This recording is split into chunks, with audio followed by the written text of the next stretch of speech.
After 14 years, he deleted me for a 18-year-old. I have been with my BF 14 years. He always had small mood swings, but nothing like what happened last month. I worked 2 jobs, paid all the bills, cooked and cleaned. He gave me a very small amount of dollar every month since paying bills seemed to cause him stress. I paid for vacations, his car, and gave him money whenever he asked. He lost his job in November and instead of trying to look for another, he smoked weed and played video games all day long. I was busy working, so never said anything. I even bought him an expensive computer so he would be less sad about getting fired. Mid-March, he started talking a lot and rapidly. I was working so much and obviously did not know he had BP1. Out of the blue, he left me. I was completely unprepared and didn't understand what was happening. 10 days later his family, who lived far away, called me to tell me that he was sick and they had called the cops on him and that he was doing drugs and drinking. They didn't know what to do. And begged me to help. I actually thought it was because of our separation that he was drinking and doing drugs. I was an idiot. A few days later, he showed up at my son's house, homeless, begging for $5 to put gas in his car so he could kidnap his 18-years-old GF to take her to the most northern part of Canada to live in his car so they can be homeless together and fall asleep under the stars every night. My son called me and I went to pick up the BF to bring him to the hospital. He was there 10 days and the government gave me power of attorney. The hospital brought him to court to keep him for another 21 days but the judge let him go. I did not use my power of attorney. He was in a psychosis state. Talking and hitting himself. Walking barefoot in the snow because it made his senses tingly. Knocking on random people's door telling them he had pure Viking blood and was the strongest man in town. When he was in hospital, I found out that he had been cheating on me. He had even asked me for $300 and used it to bring her out on a date. I had to clean out his car, filled with their sex toys and condoms. Found her panties in my house. I found out he was totally in love and obsessed with her. And she pushed him into psychosis as a sex game. She encouraged him to smoke, do drugs and not sleep so that they can enjoy the sexual high of mania. She encouraged him to drink more when he got sleepy so he can stay awake. She convinced him that he had ADHD and it was fun. She also convinced him that he was bisexual by encouraging him to use anal sex toys. She kept intercourse off the table, citing intimacy issues.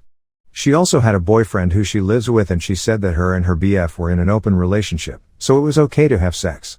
Just not intercourse, out of respect for her BF. She would text my BF at 2 a.m., watch him and encourage him to get drunk and stoned until he was wired. Then, she would say she was going to bed. He would end up texting and calling his family all night, even calling his stepdad at 5 a.m. so they can drink on FaceTime together. One point, he texted her 49 times and tried calling her 4 times in 1 hour. He was out of control and she started getting scared, so she started telling him that she loved him but wasn't ready to commit. She would say, "I love you but I need a few days off from you." This made him even more obsessed. While my ex was in the hospital, she told him that he was too much for her and she decided to close her relationship and stay with her BF. She dumped him. My ex called me, crying and heartbroken. Meanwhile, I couldn't sleep. I was crying nonstop, I couldn't work, I was devastated with everything I had found out that he was doing behind my back. The lies and cheating. I felt like throwing up the minuet I ate and I lost 15 pounds in 2 weeks. He got out of hospital and went to live at her dad's house. He sleeps on the floor, with all his belongings in garbage bags surrounding him. The house reeks of cigarettes and weed. He cut ties with everyone in his family. Spends his days crying over losing his dream girl who did not want to live in a car and be homeless. Yet, he lives with her dad. Did I mention that when I found out about her, I told the dad about his 18-year-old daughter having sex with my 33-years-old BF?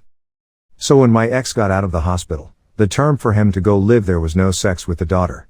My ex blames the dad for his broken relationship and calls me crying because her daddy won't let him date her. It's been 1 month.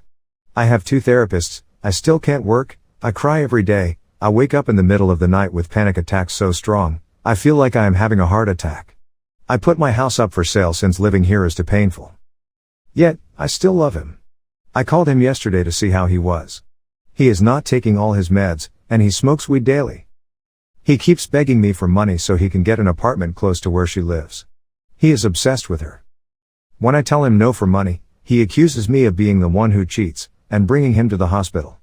He says it's my fault they tied him up and kept him there. The fact that he was screaming in the hospital and violent, doesn't make him realize that's why they had to hold him down. He blames me for his money problems.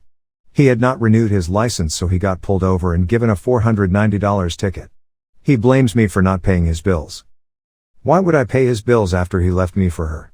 Still, in his eyes, I am responsible for all his problems. The thing is, after all the pain he put me through, I am still worried about him.